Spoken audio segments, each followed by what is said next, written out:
getting started. Hello and welcome to the Untitled Anarchist Seagull Channel Friday evening stream. And wow, it really just doesn't fucking let up, does it? I mean, at least the fucking captain of the Titanic was trying not to hit the fucking iceberg.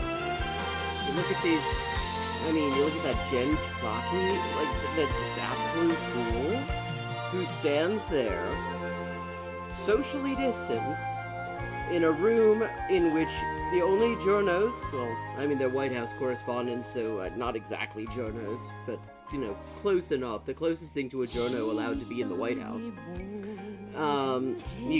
They have to be triple vaxxed, reasonable. They get pre-screened before they go in.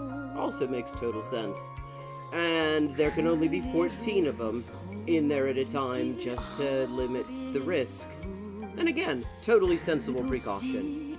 And and once they all get screened and get into their socially distanced positions to take down the words of wisdom of Jen Psaki, she starts talking about how, you know, parents and kids and teachers need to just fucking suck it up and go to their unventilated, overcrowded, decrepit, infectious fucking schools, which, although I spent actually a significant part of this afternoon trying to track down national figures, like the ones out of Illinois from the Illinois Department of Public Health, on just what the breakdown was of likely site of exposure in known cases of COVID. Where, I mean, the Illinois one says that schools account for 44% and all other kinds of workplaces account for nearly the entire remaider.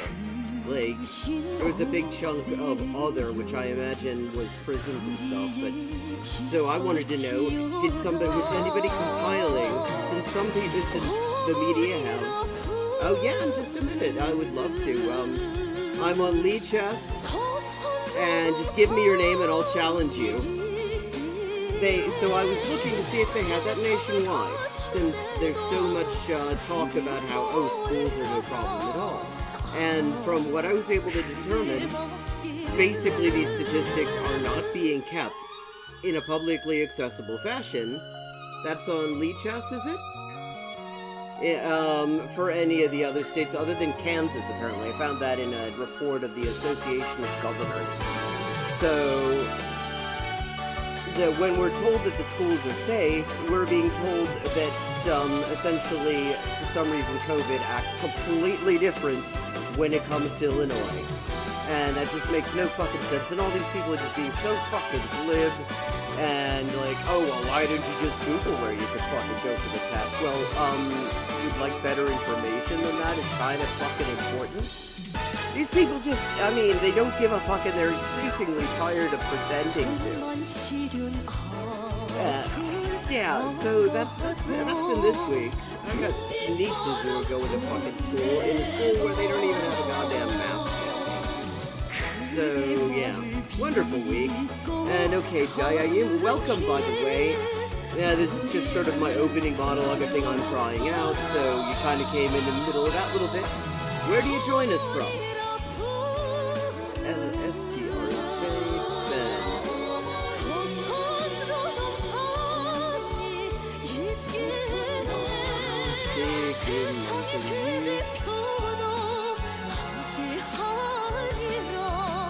Hell, good to know. I just... Shit, sorry about that. How's that?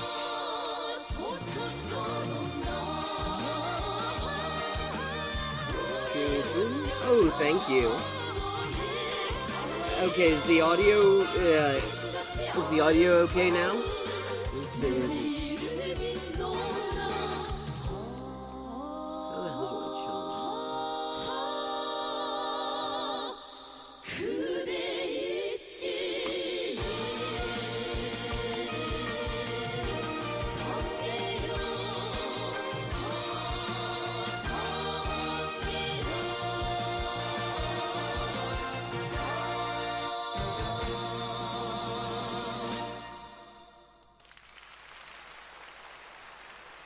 Okay. So we're sorry about the audio. It's always a little bit of a complicated situation with that. I said, where are you joining us from? And I just sent you a challenge, Diaim. Am I pronouncing that correctly, by the way? Okay, get some pizza action going.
I said, so where are you joining us from? How'd you find the stream? And I always like to know because not many people happen through here. So I'm always kind of curious about the ones I don't know who do. Okay.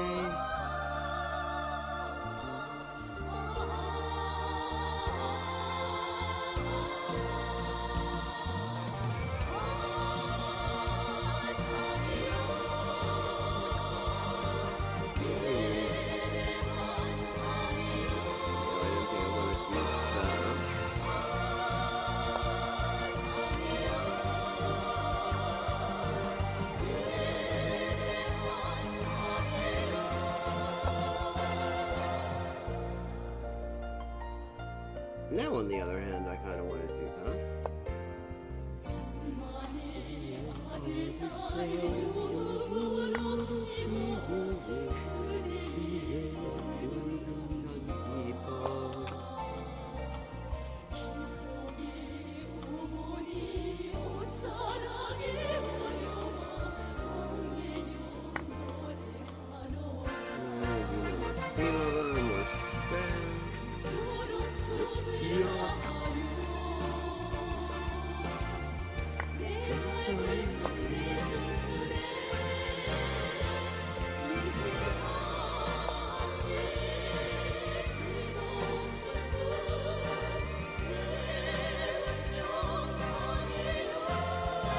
Happy with this new camera angle. I realized that this screen has actually got enough height on it that I could just hang the camera off at that. And yeah, it's working pretty well.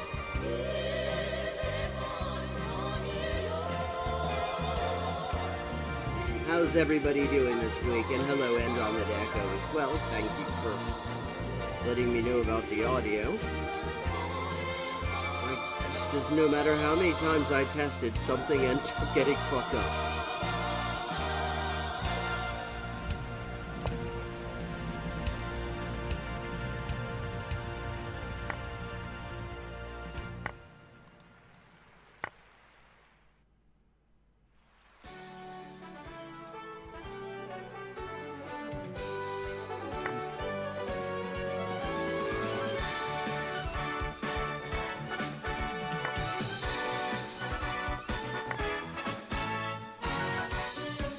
Oh, who else is streaming?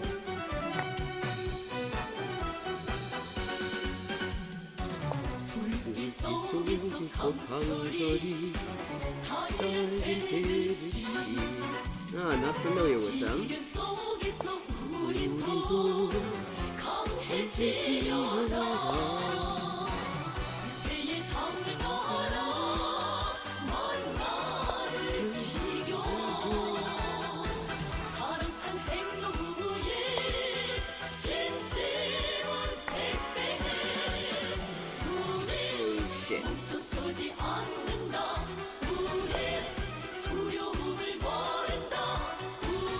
I don't know if I'm shit with names. I could name the streamers I'm familiar with on, I mean, without actually using up the fingers of more than half of one hand. And that's if I include assholes. Streamers who aren't assholes that I actually know the names of, it's much smaller number. I mean, there's like KC Explosion, I guess H Bomber Guy, Bob Slime, and the Surfs of them. But my knowledge of the streamer ecosystem is quite limited.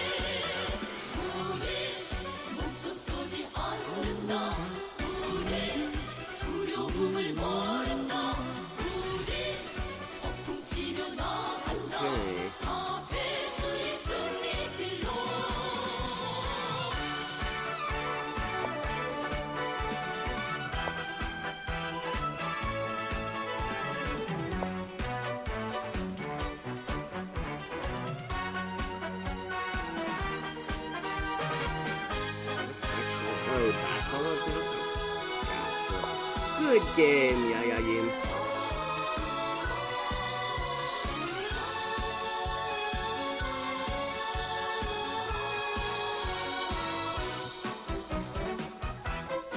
Oh, that's a rarity. I have somebody on the stream who's higher rated than me. Not that my rating's all that high, but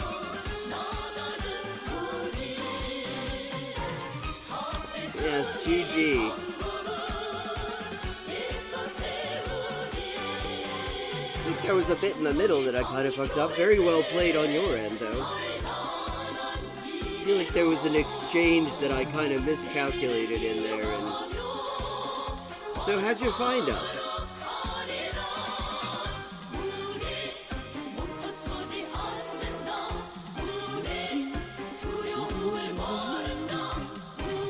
Ah, de México, ¿de qué parte?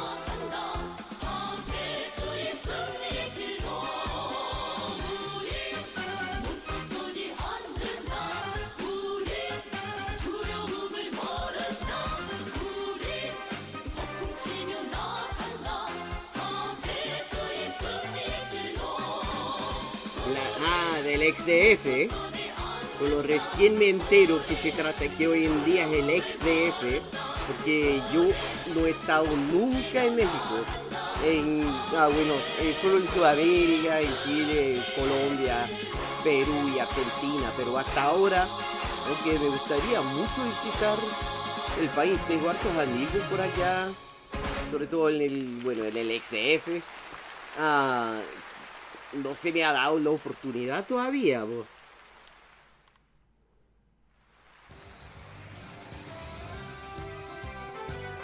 Jugamos otra. I'm gonna switch back to English just to make sure that everybody in here is included. But yeah. I was just saying. Okay.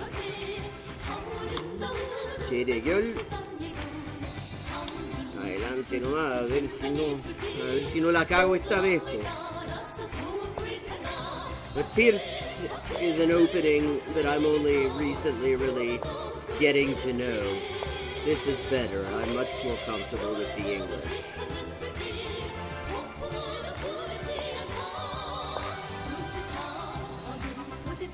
Pierce is one I just sort of picked up because I needed to come up with something decent for 1d4 because I kept on getting my ass kicked because I just didn't. I kept trying to make my structure that I use when I'm playing the English work with that, and it just doesn't. Hola, Oscar, ¿cómo estás?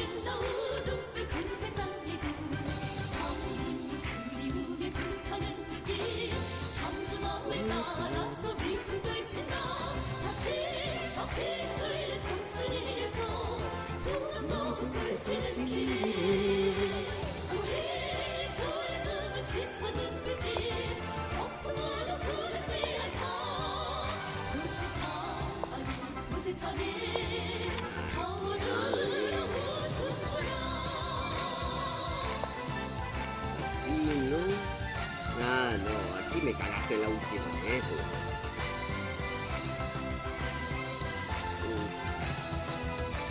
pero a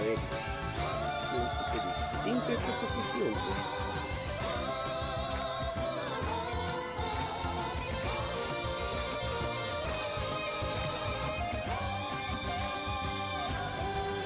Hey, Phoenix Rising! Oh God, the gang's all here. Good to see you too.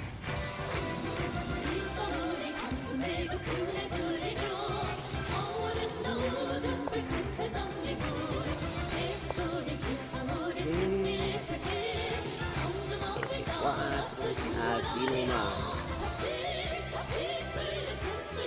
Ahora tengo los caballos mirando hacia el 5.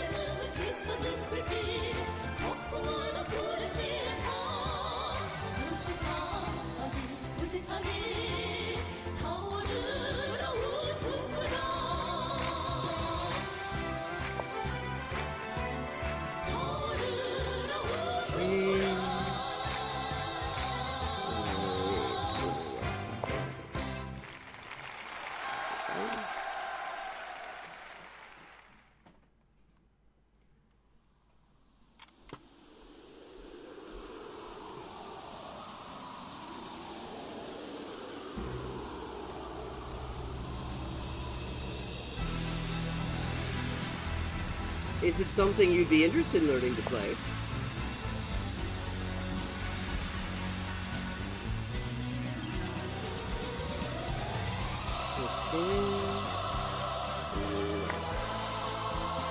Desaparecerlos al fin.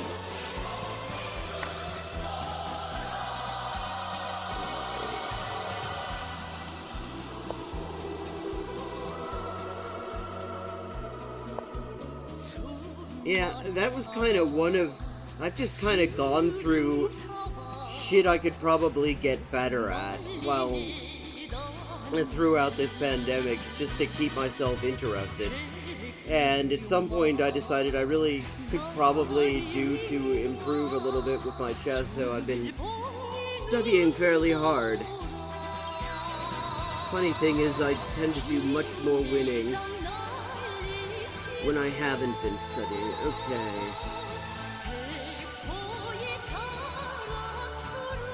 There's not a whole lot that this knight can do from here. Okay, this square is not available. This square is protected.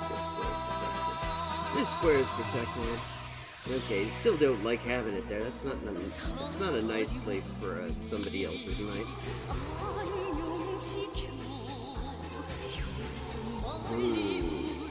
What do we want to do? Oh, no, actually, that's a... Oh, no, that's not good.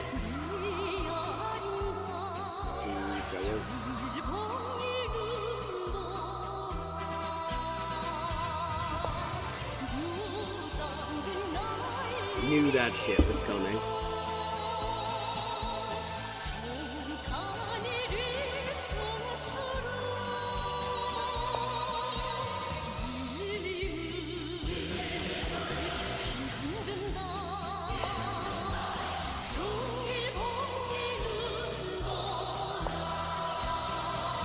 Oh, what the fuck did I just do? Chucha, weón. Okay, cagué.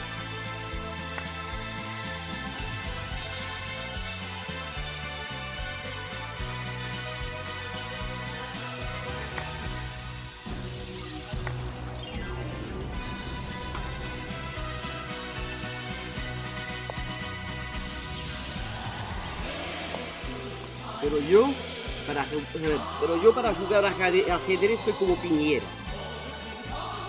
Por muy cagada que estoy, yo no renuncio. Para nada. Porque siempre hay tabla.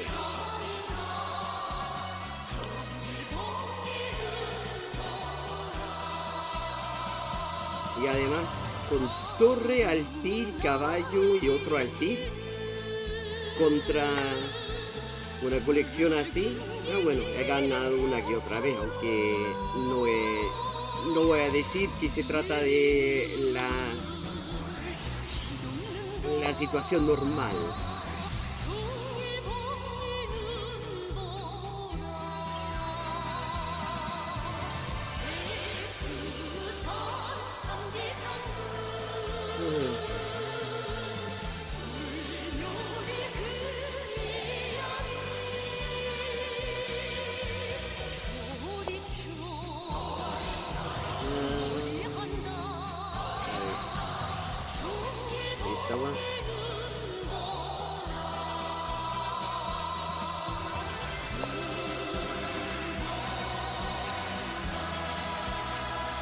One chess streamer I'd really recommend. She's also done courses and things. And she's just wholesome as fuck. It's Anna Rudolph. She's a grandmaster. Was one of the top players for quite some time. And after the pandemic started, she went over to chess streaming. And, well, she streams other shit too. She streams all sorts of games at this point. But, I mean... she's very good at explaining the game to people, and she's just very enjoyable to watch.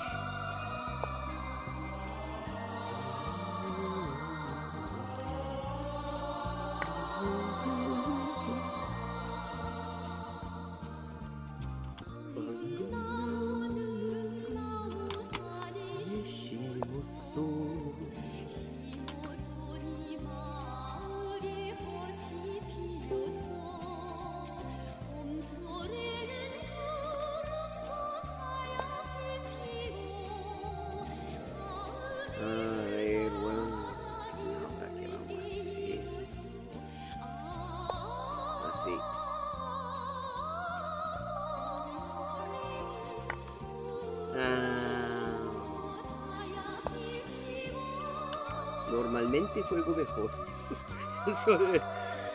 Solo decir eso.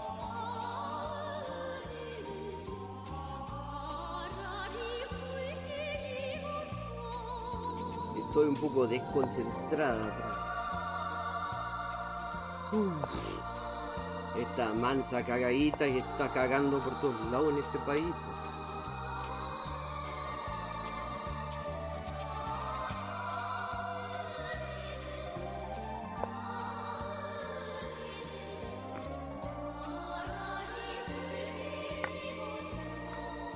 Okay, shitballs.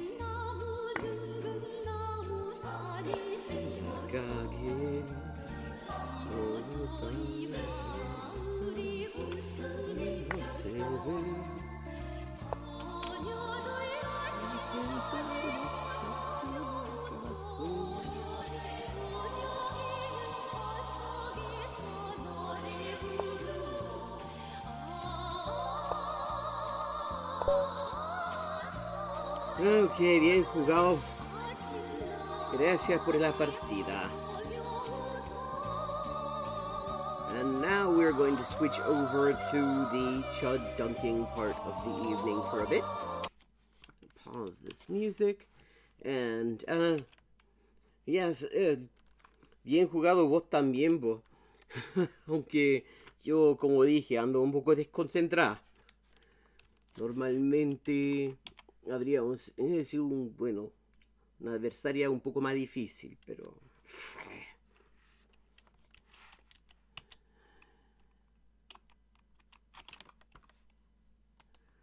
Okay.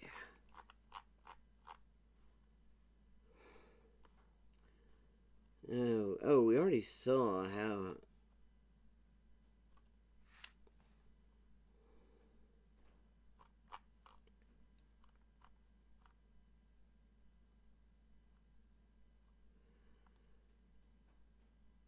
Okay.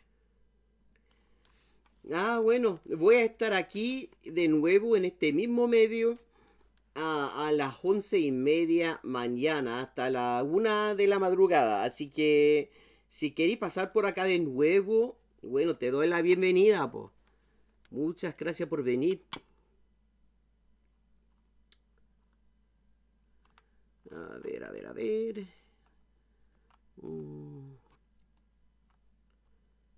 Let's see. Okay.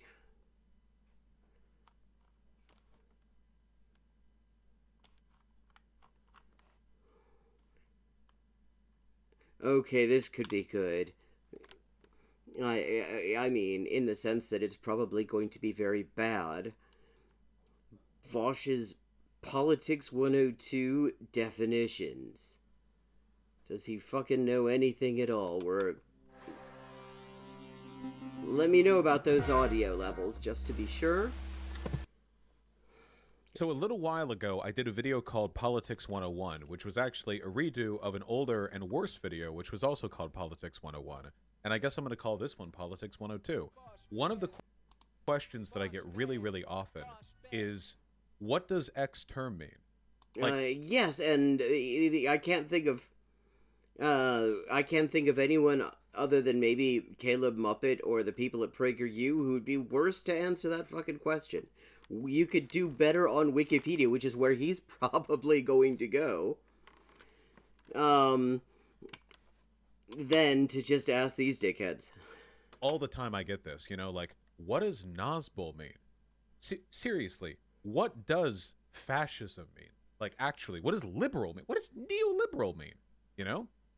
Okay, yeah, and the thing is, I have a feeling that we're going to be watching a lot of Wikipedia Googling at this point. Because I would be actually shocked if he can define any of these things tolerably. I get these all the time. All the time. And what I thought yes, because he's important, I was thinking, you see. He's a wise person. He's a sage. He gets questions all the time from people who don't know anything. Like, conjure a list? Like, do I write out like 40 terms I'm just going to define dryly? And then I thought, actually, no. What if I just did it live with you guys?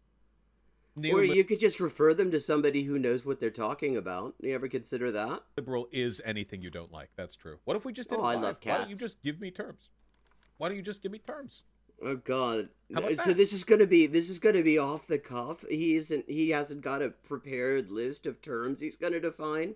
Okay, I rescind all of my doubts. This is going to be a hot mess. Look, it's like a a little back and forth. We're doing it together. Anyway. Yeah, you mean like a live stream, perhaps?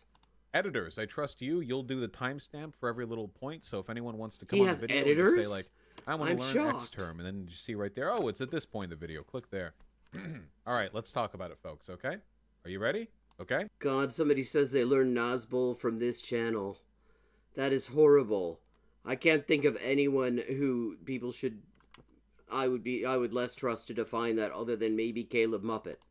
Let's best as I can. I don't actually know the definition of every single term used in politics. I don't think anyone does. Well, that's a cat thing. I don't know what sewer socialism is. I still don't know what a TIF is. So we're gonna have to work within the limited confines of my low intellect. So we're gonna have. What did he just say? I missed something. All right, let's talk about it, folks. Okay, are you ready? Okay, let's. Best as I can. I don't actually know the definition of every single term used in politics. Oh, I'm shocked. I don't think anyone does. I don't know what sewer socialism is. I still don't know what a TIF is. So we're gonna have to work within the limited confines. He doesn't know what a TIF is? Is that even a political term?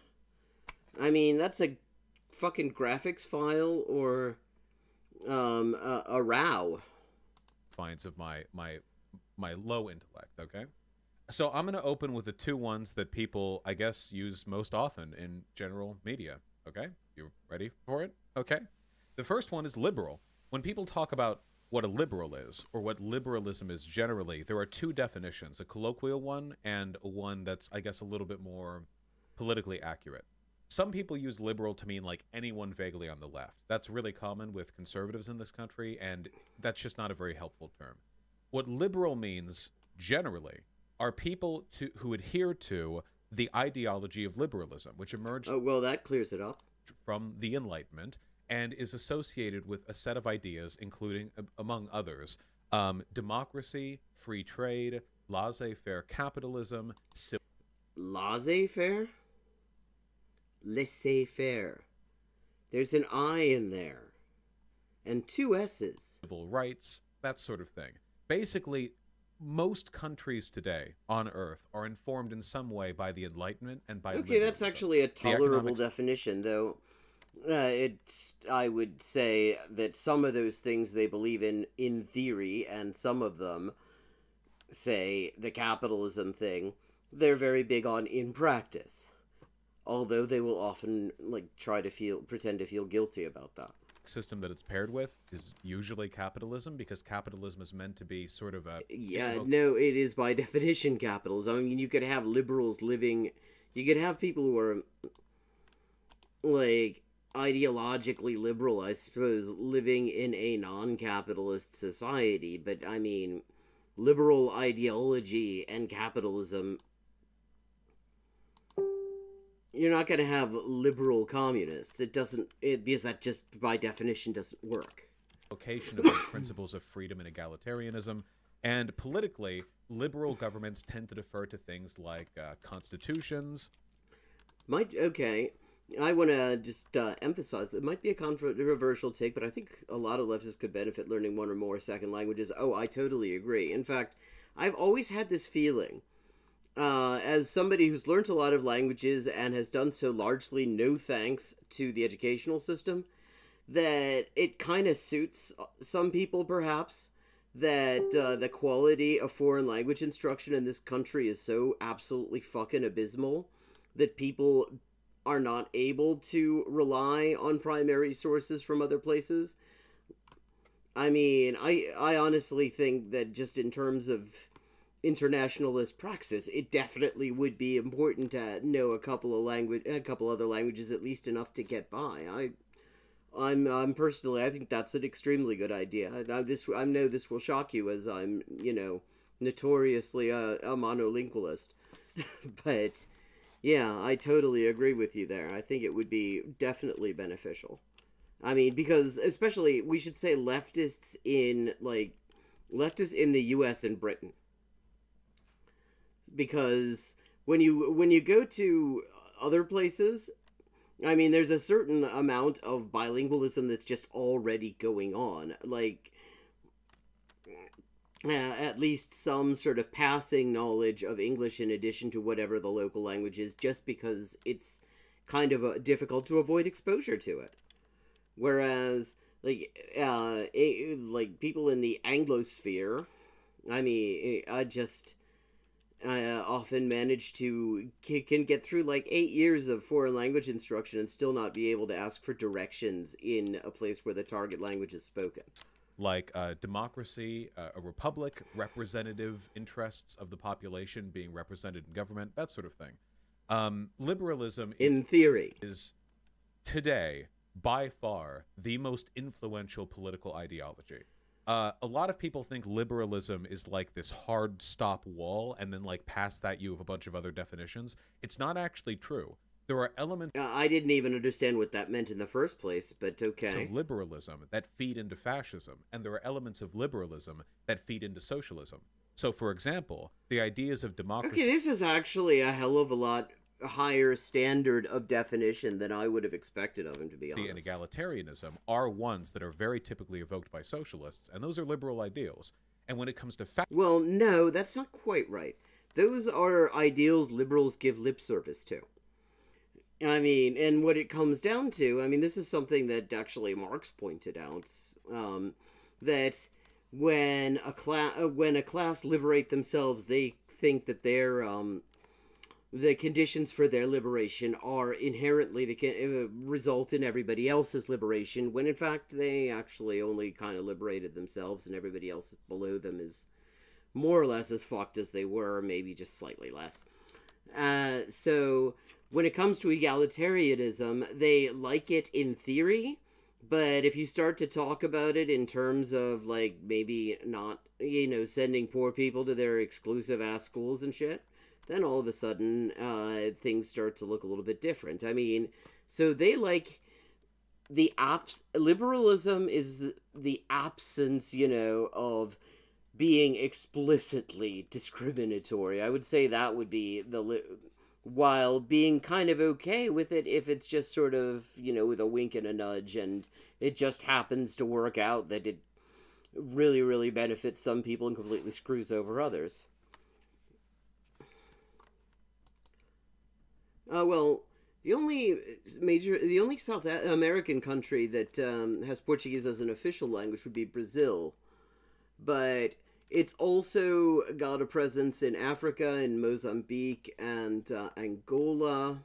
I mean, there's certainly some islands in the Caribbean, I think, where it's also spoken, or the languages that are related to it in some way are spoken. But So, I mean, South America, it's overwhelmingly Spanish, and then there's Dutch, which a lot of people don't know because of Suriname. And then there's French. There's actually a part of South America that you need an EU passport to get into, La Guinée Française. And then you've also got Guyana, where the major official language is English. But well, a whole lot, but there are a whole lot of people in Brazil. It's a huge country, so yeah, I mean, Fascists, the obsession with private property, and with capitalist enterprise, and with well, they wouldn't call this that, I guess, but antagonism between people of different economic classes. That also tends to feed into the way that fascism comes about. So, well, kind of yes, but also not. Yeah, but also the whole idea of sort of this negative tolerance, which is also key to liberalism, where you say, okay, well, we're going to let everybody politically organize, including the fucking Nazis. And of course, the Nazis have, fascists like the political organizing conditions that liberalism provides, especially the often disastrous conditions that capitalism brings with it that kind of help them make their point. But so there are lots of aspects of liberalism that do create a good playing field for fascism. Oh yeah, yeah. Quebecois a really fun variant of French. I quite like it. It's what I speak because it's just that's the French speaking place I've spent the most time, and also I just kind of like it. It has all sorts of vowels, all sorts of sounds that basically were superseded in that just disappeared in Metropolitan French and European French, but are still there from like hundreds of years ago. And all their swear words, all of like their traditional swear words, are things you find in a Catholic church. really, liberalism encompasses a lot, and it can lead into a lot. I don't think it's like an exclusively positive or negative thing. When it comes to conservatism, what does conservative mean? This definition really isn't as clear cut. Usually people just mean conservative to mean like a reactionary of some kind, somebody who believes there's something in the past that they want to preserve. But okay, this is getting boring. I'm going to move ahead. He's going to talk about critical race theory, and this is going to be some race theory. Please explain it in full. Oh, sure. We're breaking a little bit from the basic political terms here. So, critical race theory, essentially, and this is like the absolute last person I would ask really about simple. this.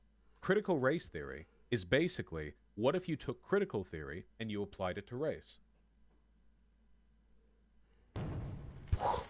Which, I mean, true, but that's not much of a definition. You're using two-thirds of the term in the definition. Critical theory is a sociological theory, funnily enough, the one I specialized in, that is designed... Oh, God, this explains why he's so full of shit.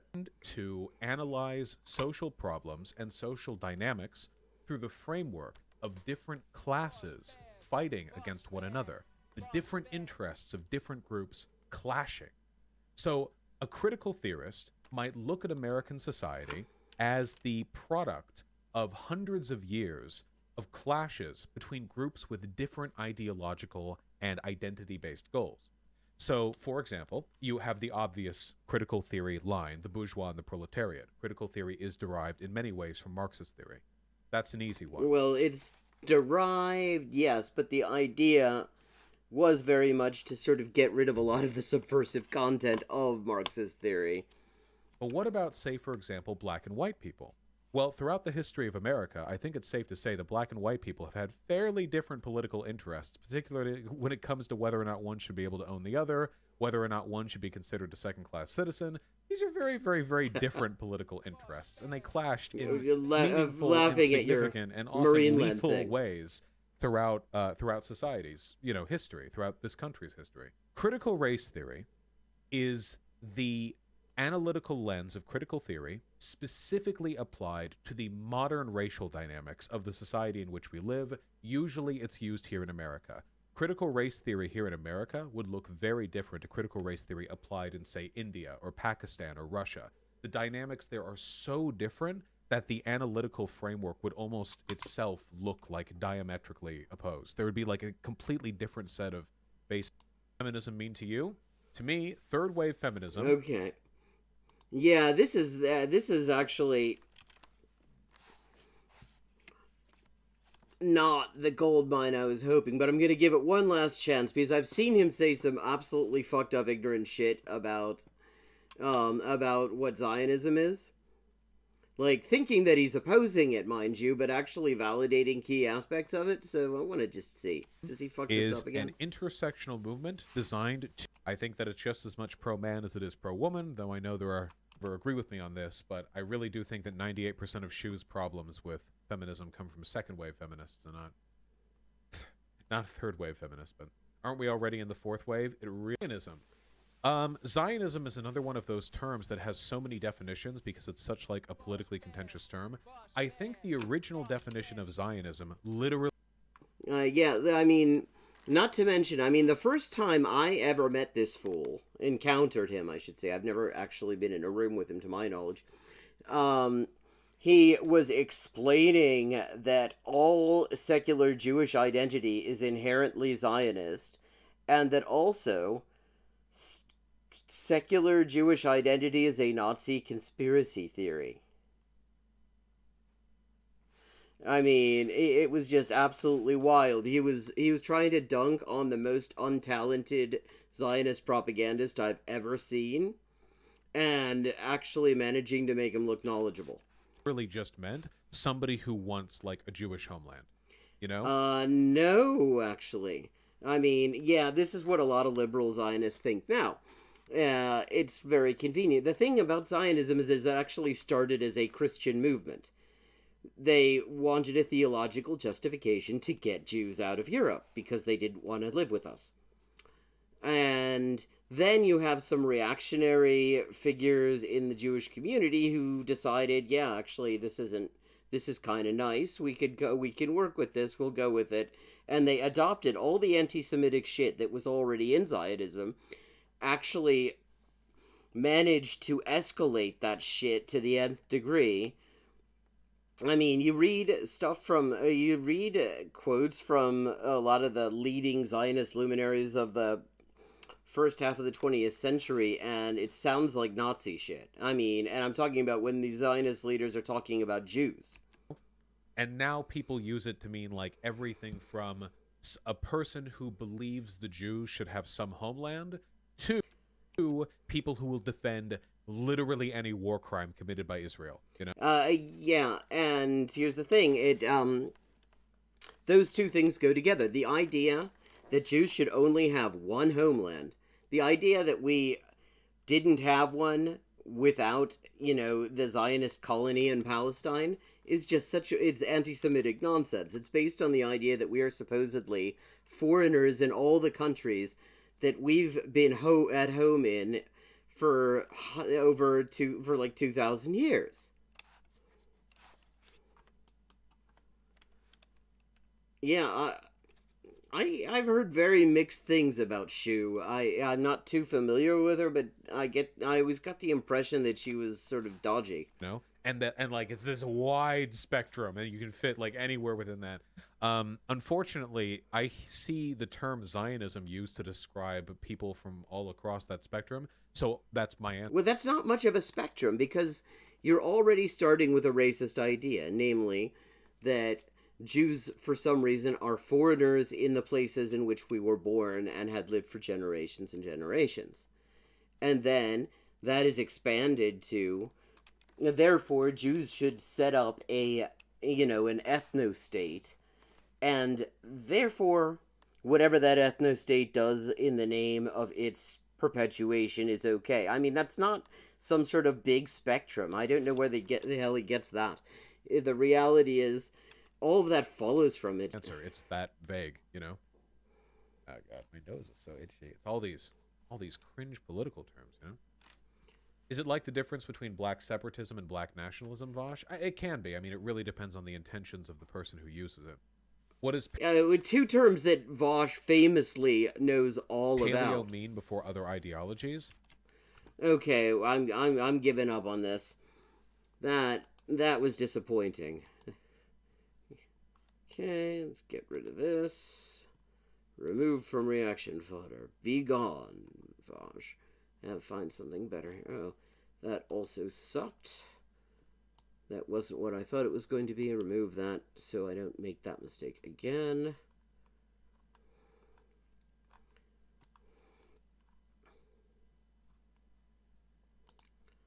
I'm not even talking about how likely it is to be implemented, by the way. There's no chance of this ever getting implemented. I mean, even as a concept, it's offensive. This is Vosh talking about something he claims is the worst anti-racist strategy. For a guy who uses white nationalist talking points to justify colonialism, I've been curious for a while what the fuck this is going to be.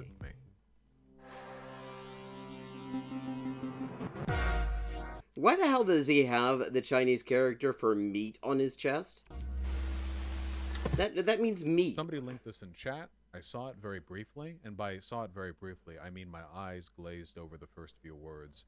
And I have some thoughts. Okay, pass an anti-racist constitutional amendment? Well, I mean, we've already got bullshit on paper that didn't get in. I mean, look at the fucking amendments that already existed. And how long it took before they were actually even, before anyone even pretended that they actually had to be enforced. And okay, so this does seem like an absolutely useless idea, but let's see what Foch does with it. But I haven't. Okay, let me just read what this idea is. To fix the original sin of racism, Americans should pass an anti-racist amendment to the U.S. Constitution that enshrines two guiding anti-racist principles. Racial inequity is evidence of racist polity, and the different racial groups are equals. Well, I mean, okay. I mean, I get where he's coming from with that first part, especially since, because the issue has always been in anti-discrimination law. This name is familiar to me. Is proving intent. Oh, because he's really fucking racist as well. You know, when you try to argue that there's a disparate impact, then they come back and say, oh, yes, but you can't prove that there's intent there, so it isn't racism, it isn't discrimination, and therefore the courts won't do anything about it. And so where he seems to be, I'm coming from, I would assume, is trying to explicitly circumvent all that crap and say that the existence of inequity is proof that there's something racist going on, and therefore it has to be dealt with. But I mean, the idea that you can just put shit in constitutions and the ruling class cares, I'm amazed that this is still a thing. Because we've got so much history at this point that just doesn't work. I mean, the stuff that's in the law is only ever even enforced in the first place to the extent that the ruling class is comfortable with it. It would establish and permanently fund the Department of Anti-Racism, comprised of formally trained experts on racism and no political appointees. Okay. The DOA would be responsible for pre-clearing all local, state, and federal public policies to ensure they won't yield racial inequity, monitor those policies, investigate private racist policies when racial inequity surfaces, and monitor public officials for expressions of racist ideas. Yeah, and there's absolutely no way this can backfire because, there's always because expertise on subjects like racism is always a totally neutral thing, and it's not something right-wingers could possibly twist into the exact opposite of what it was supposed to be, like they've done to a certain extent with the EEOC at various times. Yeah, I mean, there's no way this could go wrong. I read the whole thing, so let's see. Let's read it. Pass an anti-racist constitutional amendment from Ibram X. Kendi. And here's the other thing. I mean, when you talk about constitutional amendments, it's easy to talk about them. It's almost impossible to pass them. I mean, the entire amendment system, you gotta look at this thing, is designed to make it damn near impossible to get any of them through. I don't know of any country that has a formal amendment process that makes it as excruciatingly slow as here. To fix the original sin of racism, I really don't like that language. Americans should pass an anti-racist amendment. Oh, he doesn't like the language of original sin of racism. U.S. Constitution that enshrines two guiding anti-racist principles, and the different racial groups are equals. The amendment would make racist ideas by public officials, with racist ideas and public officials clearly defined. Oh. Well, that makes it easy, doesn't it? Yeah. What does racist idea and public official mean? Well, we'll clearly define it. Okay. It would establish and permanently fund, I don't think it works that way, the Department of Well, I mean, theoretically it does work that way. In fact, there already are fiscal provisions in the Constitution that permanently fund certain things. Like, for example, it is a legal impossibility for the U.S. to default on its debt. Because one provision of the 14th Amendment that nobody remembers because it rarely gets talked about makes it a puts the U.S. permanently on the hook for all debts that it's owed. It can't declare insolvency. Those debts are enforceable on no matter what happens. So which is why this whole debt ceiling circus that goes on every few years is such complete bullshit. The U.S. government's creditors can come after them and will always get paid. Anti-racism comprised of formerly trained experts on racism and no political appointees. The DOA would be responsible for pre-clearing all local, state, and federal public policies to ensure they won't yield racial inequity, monitor those policies, investigate private racist policies when racial inequity surfaces, and monitor public officials for expressions of racist ideas. The DOA would be empowered with discipline. Yeah, it's interesting to watch the bits where his voice raises here. Tools to wield over and against policymakers and public officials who do not voluntarily change their racist policy and ideas. Dude, I know how to fix racism. What if we created an extra government branch that controlled everything, and anytime anything was racist, and don't worry, we'll define what racism means, they can just stop it or control everything. Is this a joke? Is this seriously being written by a professor of history? Come on. Okay. We'll break this down, and I'll explain why this is really, really dumb. This is the anti-racist equivalent of a tech bro libertarian saying they'll fix economic inequality through Bitcoin, okay? Actually, that's... okay, that's not actually wrong, really. I mean, it is the same idea. The liberal approach is to say that, oh, well, if we just put it into the right statutory language... Oh, yes, he does. I assume that autocorrect got you there. Or is there such a thing as a tactical slur as opposed to like a strategic one that is a lot bigger? Pass a new amendment called the Bitcoin Amendment, okay? And it'll like make equity more reachable. Equity. Fiat currency. Technology will solve it. And then like people take it seriously. AI will fix it, yeah. So let's talk about this and we'll break it down, okay? First of all, let me be clear about this. Do not use the term original sin to refer to racism. Guys,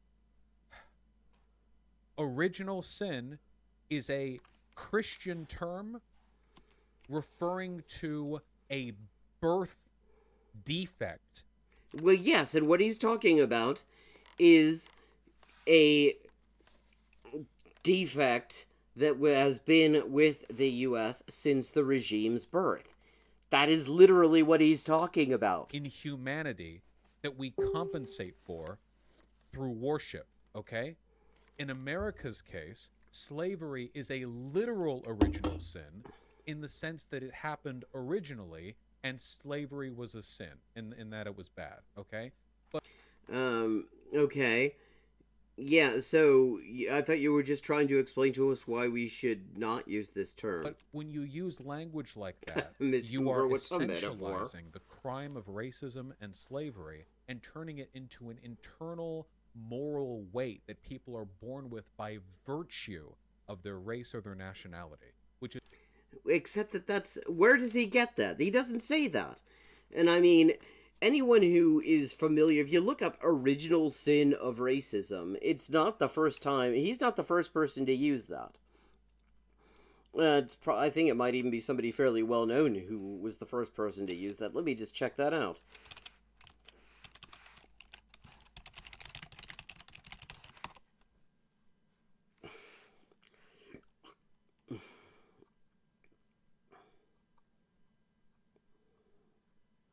Okay. No, not. I had a feeling that it was somebody actually really well known who coined that. Oh, yeah, slavery definitely never went away. I mean, and it sometimes gets really openly acknowledged when, say, when the current vice president argued that it would be wrong to let people out of California's overcrowded prisons, because it would remove a pool of slave labor that they needed to fight fires, because otherwise they might actually have to pay people and give them PPE. Yeah, but, I mean, he's clearly talking about the original sin of the regime, not specifically of the individuals within it. The constitutional amendment in itself does not actually address the I'm really sorry. individuals. If you think that people who are American or people who are white bear an original sin for racism, then hoo boy, you will have a fun time reading over what racists think black people bear an original sin for, okay? Okay. Now that's a great rebuttal there, Vosh. So what you're saying is that if you think that people who have grown up in a society that is profoundly and fundamentally racist and benefit and happen to be on the comfortable end of that axis of oppression might actually bear some level of complicity, whether it's conscious or unconscious, or just have absorbed the ideology to some extent, well, you're wrong, because look at what racists say. I mean, and all you have to do is go to Vosh's channel to look at what racists say. I mean, it's him, and it's like the racists he platforms. I mean, it's a great place to find out what racists say. Because they've got a laundry list of crimes and white women who have been raped, and they are oh so... What? Yeah, and that was bullshit. A laundry... What the fuck? Okay, what the fuck? Ready to pin that blame onto you, okay? Do not do this shit. It's essentialization. It's anti-material analysis. Just what the hell? Since when do you know anything about material analysis, Vosh? It's stupid. It doesn't work and it doesn't fix anything, okay? Could pass an anti-racist amendment to the U.S. Constitution that enshrines two guiding anti-racist principles. This is already a little bit odd. The idea of a constitutional amendment, which is centered on like an explicitly ideological or pro-equality basis, seems weird, you know? I don't think it would work, but I don't know what's weird about it. I mean, we have constitutional amendments that are supposed to function on that exact basis right now that also do not do that. I mean, it's not weird. I mean, what's weird about that? I mean, having something in the Constitution that says everybody's equal is kind of, I mean, a normal thing to have in a Constitution. Most of the constitutional amendments that enshrine like a degree of equality usually do so in reference to guiding principles, like democracy, access to voting, stuff like that. But this is perhaps a little bit more weighted and a lot harder to define. Equal access to voting... I mean, what did he just... Okay. If you look at the provisions, say, in the U.S. Constitution that deal with equality, they do not enshrine it in reference to some other principle. They just say that people shall have the equal protection of the law, and of course they still don't, but it doesn't say that. If you look at other constitutions in other countries, it's very much the same thing. It isn't equality because it's just equality. Voting rights is easy to define legally. How do you define anti-racism? Racial inequity is evidence of racist policy, and the different racial groups are equals. So to be perfectly clear, okay, we do not need a constitutional amendment saying different racial groups are equals, okay? Trust me, if you need a constitutional amendment to say this, you need a constitutional amendment to spell out every single part of civil society. Well, except, I mean, the real objection is that actually there already is a constitutional amendment that was supposed to do that and didn't do it. I mean, the 14th Amendment was supposed to do it as well. And it didn't. It took nearly a century of struggle and also of litigation before the courts would even acknowledge what the whole point of the 14th Amendment was supposed to be, according to its enactment history. But even now, it still doesn't really, it doesn't really achieve what it was supposed to be going to achieve. That was a very wonderfully structured sentence just then. I mean, so... Should we have a constitutional amendment saying vaccines work? Should we have a constitutional amendment confirming that the skies are blue? Should we have a constitutional amendment affirming the speed of light in a vacuum? If you... No, you need to stop doing the analogies, Vosh. You need a refresher course on how to do them. Because the difference is, you don't need a constitutional amendment that is just acknowledging a commonly accepted fact. What you need, when you say everybody is equal or whatever in a constitutional amendment, what that actually means is that any unequal treatment is not permitted. It's not just a fucking banal statement. Start going down the road where everything you believe, and I... Wait, the abbreviation for the Department of Anti-Racism is DOA. Okay, is this meant to be a joke? It's called DOA? I mean... Believe this, by the way, fitting. Starts getting affirmed through constitutional principle, then you're not... This just isn't how this works, okay? I mean, it doesn't work, yes. I mean, putting shit into the law generally doesn't work because unless the ruling class actually wants it that way. If it suits them, then it'll work. But, I mean, he's acting like that making statements about equality is an unusual thing to put in a constitution, and no, it fucking isn't.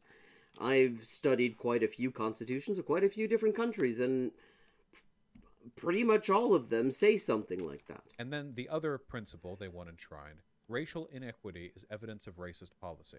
This is only half true, okay? And it's also really inarticulate. Racial inequity... It's really inarticulate? Okay.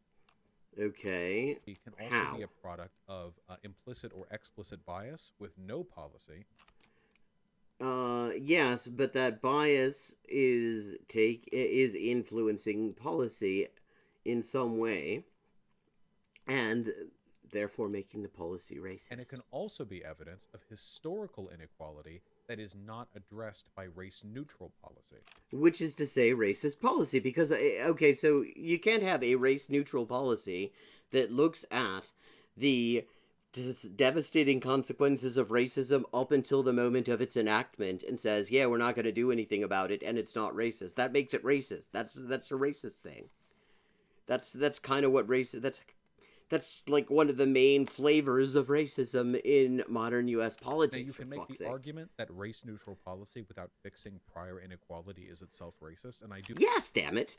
Obviously. ...to make that argument, but lumping all of these together into inequity equals racism is, well, it's not only inarticulate, but I think it blurs the lines between different...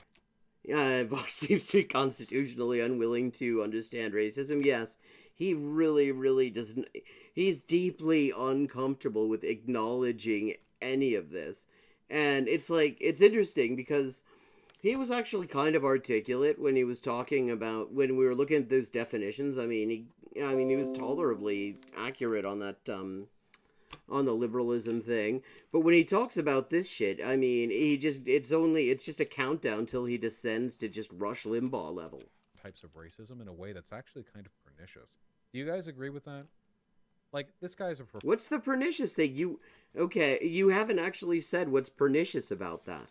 You said you disagree with the analysis, but you haven't given us any reason to think that it would result in bad things happening. What's the bad thing that happens if we start from a position where a policy that claims to be neutral, but knowingly leaves the devastating consequences of racism completely untouched, despite the fact that it's that they, to the extent that they are relevant to the policy, let's say, that it's within its jurisdiction. What's the pernicious thing that happens if we say that that policy is racist and it should not be doing that? And specifically, the thing that it needs to immediately be changed about it is that we actually address the racism. I don't think that this stuff actually will be properly addressed within the capitalist state, because the capitalist state relies very heavily on racism for its existence. But, I mean, yeah, Vosh Limbaugh, that's good. See, this is the nice thing about chat. Sometimes the jokes just come to you. They're just delivered.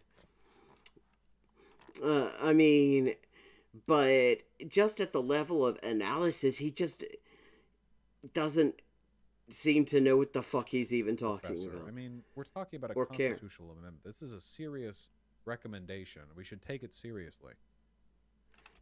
Okay, and so take it seriously. What's so pernicious about saying that if a policy does not remedy the racial inequity within its jurisdiction, that policy is racist and needs to change? What's the pernicious part? You said that was a bad thing. How? The amendment would make unconstitutional racial inequity over a certain threshold. This isn't... Okay, over a certain threshold is weird. Insane. Unconstitutional racial inequity over a certain threshold? What about vaccines right now? Black people have the lowest racial propensity for taking vaccines. Yeah, no, that's not exactly how that works. The thing is that they are also the ones who have the least likelihood of having access to them. And actually, yeah, the last time I saw figures, and these are a couple of months old, actually, the group most likely not to have been vaccinated a few months ago in the U.S. was indigenous people. And again, that's not surprising, because the chances that they're going to have access convenient to them for vaccination is just considerably lower. What about that? That's racial inequity that has, at the moment, nothing to do with... Well, there's probably some edge cases where there's racial biases in the distribution. Oh, yes, some edge cases where there's some racial bias. Yes, it's just the edge cases. I mean, it's not like people of color, particularly black people in the U.S., are overwhelmingly overrepresented in the death toll of a pandemic that the U.S. government has officially decided they're not going to do shit about because they're kind of okay with everybody dying. Well, they don't think anyone they care about's going to die. Yeah, maybe in a few edge cases there might be some racism involved there. Of vaccines, but for the most part, it's because black people don't trust the medical system. What do we do? Well, now, so you're saying black people don't trust the medical system. Could that be because the medical system's really fucking racist? Like, seriously, it's like, does he actually think about this stuff before it comes out of his mouth? That's unconstitutional? What department comes in? What do they fix with that? What do you do? This is not, you can't... Well, I mean, one obvious thing would be to look at to check... Rather than just, of course, we could just ask Vosh. We could ask Vosh why there is such a racial disparity in vaccination. Even amongst populations that are quite keen on getting vaccinated, it's worth noting. And we could just ask him, because he knows everything. We don't really need to do anything else. Or we could go and, send people and ask them and say, what's the problem here? What can be done about it? Why, and listen to what they say, and then maybe just, fucking do it or provide the funds so that they can just do it themselves. Give them the means to do it. None of this is a fucking insoluble problem. Fix racial inequity by making it illegal. Like, this is a child's understanding of the law. Are you joking? Like, dude, what if we just had a constitutional amendment that made racism illegal? Like, yeah. I mean, the problem isn't in the understanding of the law. The problem is in the understanding of how law functions within capitalism. Okay. All right.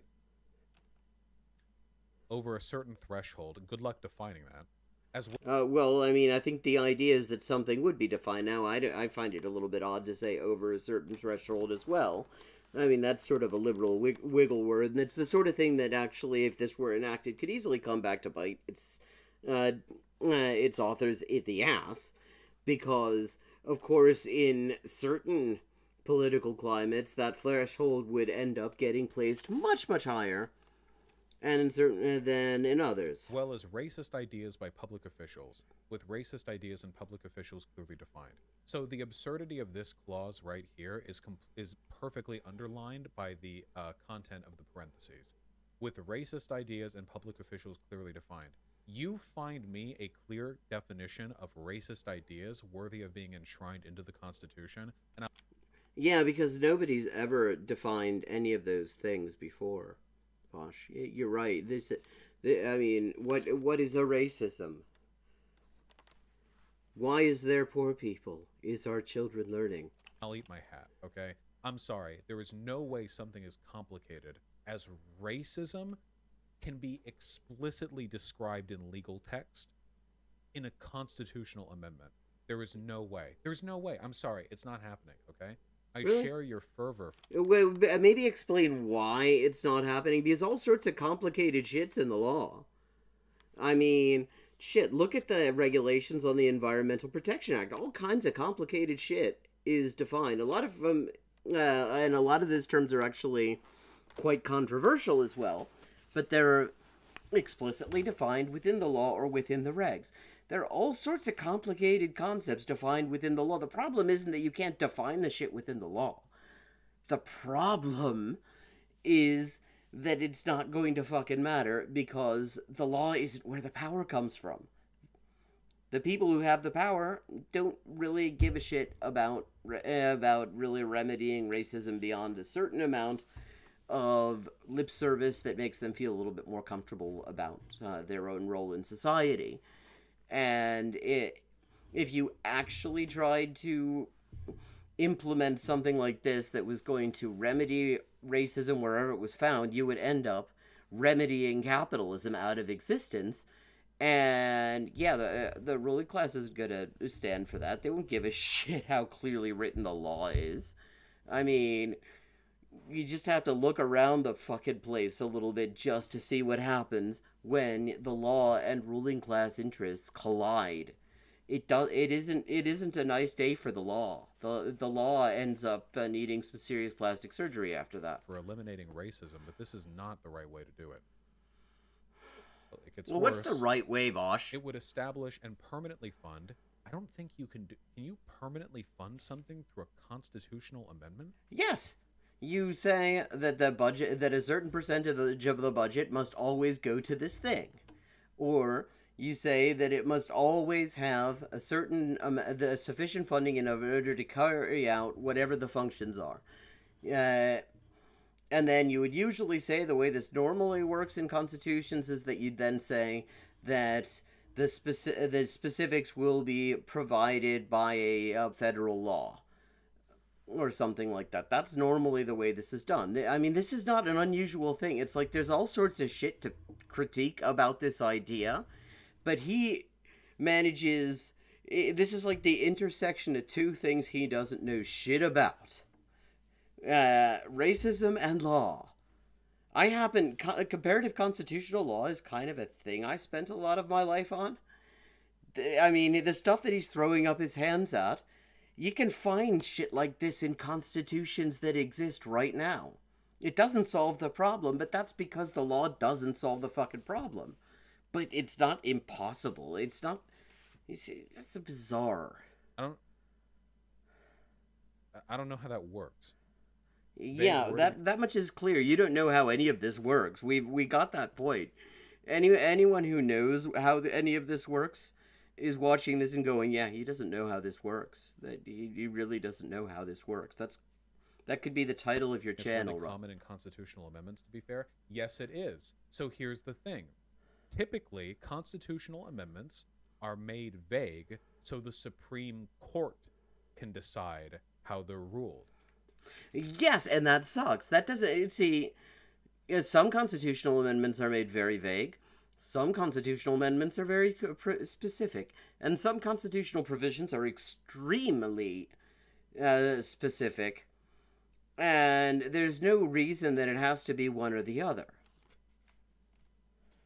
Do you think Ibram X. Kendi wants these ideas kept vague so our 6-3 conservative Supreme Court can decide what racist ideas are? Considering that he talked about racist ideas, publicly official being clearly defined, and permanently funding the Department of Anti-Racism, or DOA, which is kind of correct. I would say that very clearly his idea is to be extremely specific, because he actually believes that, like, that by being really, really, really specific, you can prevent the ruling class fucking around with your rule and using it for the exact opposite purpose. And there's no reason you can't be extremely specific within a constitution. You can put anything you want in a fucking constitution. Get enough people to sign off on the thing, and you can put it in the constitution. This is all... this isn't the laws of physics here. This is all made up shit. There are constitutions that are ridiculously specific and mechanistic, and you've got ones that are vague as fuck. And saying, oh, well, you have to be really, really vague within a constitutional amendment, because that's just how we do it in the U.S., but, the U.S. Constitution isn't a model for anything except a regime keeping itself in power for generations longer than it should have been allowed to. No. Ibram X. Kendi wants his idea of what racist ideas are. There's no way this guy would defer these ideas to the jurisdiction of a Supreme Court. Well, I think, first of all, why should he? Of course it's his ideas. It's his fucking proposal. Everything by definition in there is his idea. But yeah, when he says racist ideas and public official clearly defined, the reason that you do that, the reason you put those clear definitions in there, is because this is what liberals think will prevent the courts fucking around and applying these rules to mean to do the exact opposite thing to what they were intended to do. It doesn't work that way. It really doesn't work that way.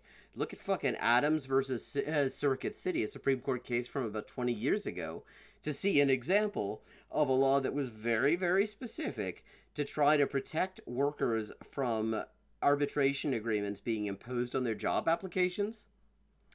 And the majority of the Supreme Court just found a ridiculous way to read it so it was the exact opposite. Which is why now you have arbitration clauses on your fucking job application forms in this country.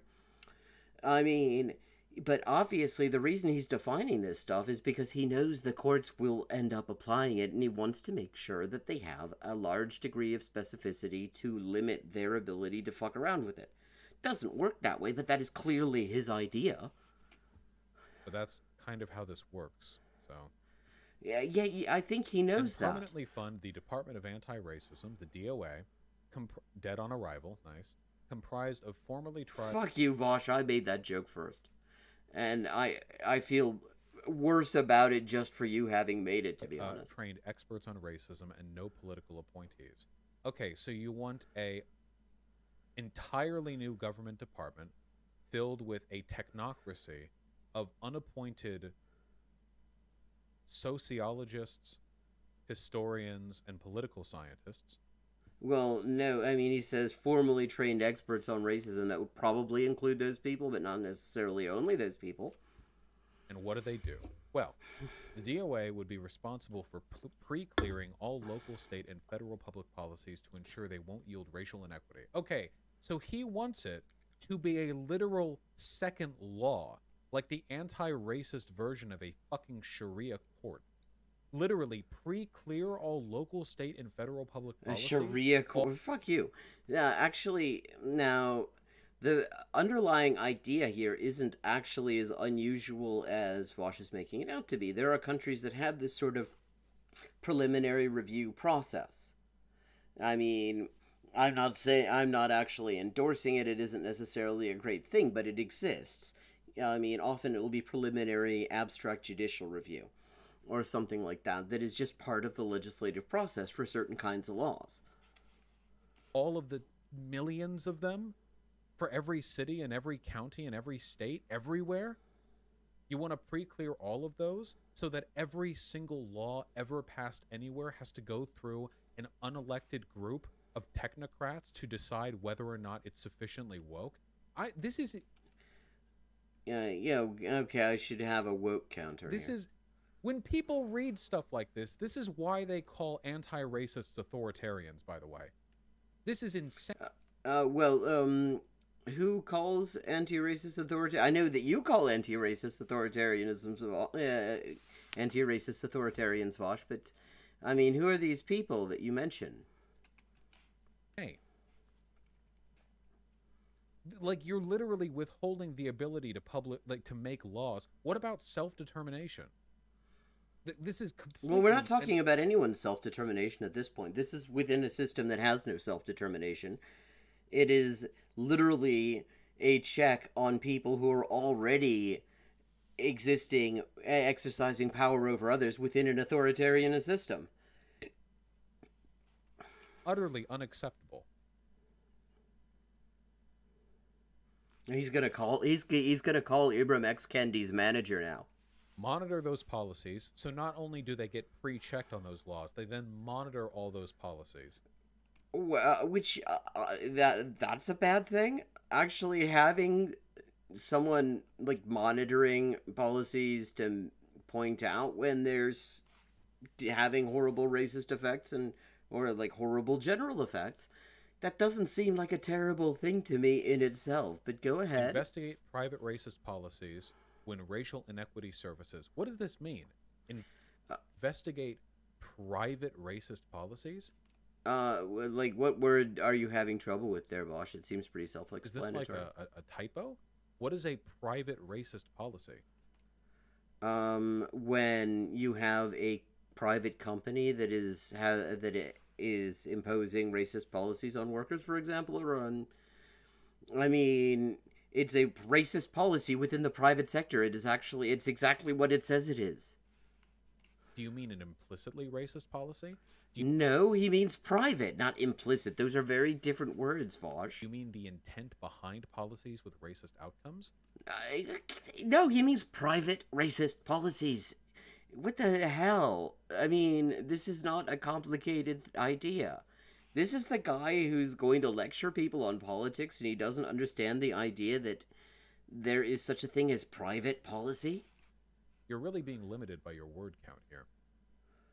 When racial inequity... Yeah, I mean, well, Vosh is limited too, but by other things. And monitor public officials for expressions of racist ideas. The DOA would be empowered with disciplinary tools to wield over and against policymakers and public officials who do not voluntarily change their racist policy and ideas. So essentially, yeah, you want a group of unelected social science majors to have supreme legal authority over the entire country. No law can be passed without their approval. They monitor everything and anything constantly for any evidence of racial inequity, something they define, and that constitutional amendment. Look, I mean, just because I say there's no way that this would work because that's just not the way the law works in capitalism, doesn't mean that we shouldn't at least address the idea on its own fucking terms. And on its own terms, he's saying you define it specifically within the amendment. And if you ever express anything they consider to be racist, or if you express ideas or sentiments which lead to racial inequity... if you are a policymaker or public official, i.e. people with power over other people... then they have the ability to discipline you. This would be the most powerful institution in the United States. Guys, the president can't do this. You realize that, right? The president can't The president can make people disappear and have people killed. Clear every single law that comes out anywhere in the country. The president can't reprimand officially or bring disciplinary tools against any policymaker or politician they don't like. But the DOA, always watching you like Big Brother. Yeah, I mean, and it's kind of funny to hear him freaking out about this. I mean, yeah, there's a lot that's problematic about this, and there's a lot about it that wouldn't work. But here's the thing. We live in a country where there are 9 totally unelected, unaccountable people who are, as an intake criterion, rich enough to have been able to afford to go to top law schools, and assisted by clerks who are almost exclusively from Ivy League law schools as well. And they have the unaccountable power to make detailed decisions about every one of our lives, and there's absolutely no institutionalized way that we can do anything about it. This is actually less authoritarian than that setup, just because it's more people and there are some more qualifications that might suggest that they actually know something about the fucking lives of the people that they're ruling over. But yeah, you do you, Vosh. This is such a shockingly bad idea that it is embarrassing that somebody who shares my broader ideological goals would express it, and this doesn't which broader ideological goals, though? To the legitimate work of actual anti-racists. Yeah, I'm glad that we have Vosh to provide clear definitions of actual anti-racists. I mean, I can't think of a better person for the job. It's disgusting. I really genuinely mean that, okay? Yeah, I mean, and when he says it's disgusting, that means that, because this is a guy who thinks the Nazis had a point. This is a guy who thinks that decolonization is as bad as the Holocaust. So when he finds something disgusting, I mean, there's gotta be some serious gastric motility going on. Not only because it's optically bad, and it is, but also because this is a fucking violation of our democratic principles, okay? What democratic principles? There are no fucking democratic principles in this country. I'm sorry, but you're going to have to come up with something a little bit better than our what democratic if we just principles. Created an anti-racism department and made racism illegal and gave them ultimate power to decide what is or isn't racist and let them do whatever they want to stop it. That is a infant's idea of how to solve civic problems. And the dream... Yeah, well, what's your fucking idea, Vosh? ...of every 12-year-old who ever thought that if they were put in ultimate control of the country that they would be able to solve it. Yeah, just let me look at every law and decide whether or not it's okay, and I'll check all the laws, and if people say or do things I don't like, we'll get them in trouble, and fuck off. God. Gosh, what is your solution? My solution Oh God. Is making fun of Ibram X. Kendi. What do you mean? This is never going to happen. Solution to racism? The solutions to racism are an extraordinarily complicated net of political... so he's got nothing. I mean, we've heard him explain why doing something about racism would be as bad as the Holocaust, which was a thing that happened because of racism. But somebody asks him point blank what his solutions are, and he goes, well, it's fucking complicated. Political and social, economic, and legal challenges that have to be made to existing institutions. Yeah, what's your fucking solution? Centuries, but none of it has anything to do with this, okay? This is... Really, none of it has to do with looking at the ways in which racism is made into public policy. There's nothing is to do with maybe making that not happen. None of it is to do with any of that. See, I think it's an idea that couldn't possibly work, but every single thing about this is somehow to do with a key aspect of how racism becomes essential to the power structure of this country. I mean, it's not irrelevant, unlike what Foch is saying. Moon logic. This is... I'm not even talking about how likely it is to be implemented, by the way. There's no chance of this ever getting implemented. I mean, even as a concept, it's offensive to me. Oh, man. Well, so he skipped over the bit where he has his solution. There was a whole video for it. Wait, there's a whole video underneath it. I didn't even... It's racist policies that have largely yielded racial inequities, and it's racist ideas that have largely caused Americans to see those racial inequities as normal. Hi, my name is... This is very Hegelian. Ibram X. Kendi, and I think the best way to fix politics is to pass an anti-racism amendment. When we think about our democracy... Man, can I get on Politico? Why the fuck is Politico giving stupid shit-ass fucking ideas like this any attention? Yes, what he means there is that if they're giving shit ass fucking ideas attention, then why isn't he on Politico? He feels discriminated against. He's got plenty of shit ass ideas that he could give. I mean, just ask him about decolonization. His ideas are as shit ass as anything. Like, what? Why does this? Put me I in, don't coach. fucking care about the optics of this. Like, you a white boy want to speak on race issues over Ibram X. Kendi? Yeah, I do actually. Yeah, I do. Yeah, and you really shouldn't. And it's actually because you don't really seem to object to racism is the thing. I would even stop going in the sun for a month if it meant that I could be whiter, if it would make you any matter, okay? Because these ideas are dog shit, all right? I don't give a fuck who's advocating for it. This is like the worst idea I've ever heard. Democracy. Really? The worst? I've heard some really fucking bad ideas. This isn't one of them. This doesn't make the top 100. And one of the reasons why it's fractured, and one of the reasons why it's always been fractured, has been because of racism. And so in order to truly eliminate racial inequities, we have to eliminate racist policies. We have to constitutionalize the idea that a racial inequity is caused by a racist policy. We have to prevent public officials from dividing Americans through racist ideas. You can't necessarily fix political divergence and political difference, but what you can fix is making sure those ideologies... Okay, that's a really weird thing to be cutting on, because I feel like he must have gone a little bit further, because, I mean, fixing political divergence, I mean, I don't think that's fundamentally a thing that needs fixing, at least, you know, on that level of abstraction. I wonder what he went on to say there, because there was clearly a jump cut. Are based in facts, are based in reality, are not based in bigotry. The one word I would... Yeah, this is like a child's... Like, how do we fix racism? We just have to get people to listen to the facts, man. That's not what he was saying. And you still haven't actually offered your proposal. We just have to keep people from saying racist stuff that ain't true. Okay. Say about American politics, like really any politics, is power. All of the laws or any of the cases that have not allowed for each and every American to easily be able to vote has broken American politics. Yeah, I mean, this is just a liberal hot mess.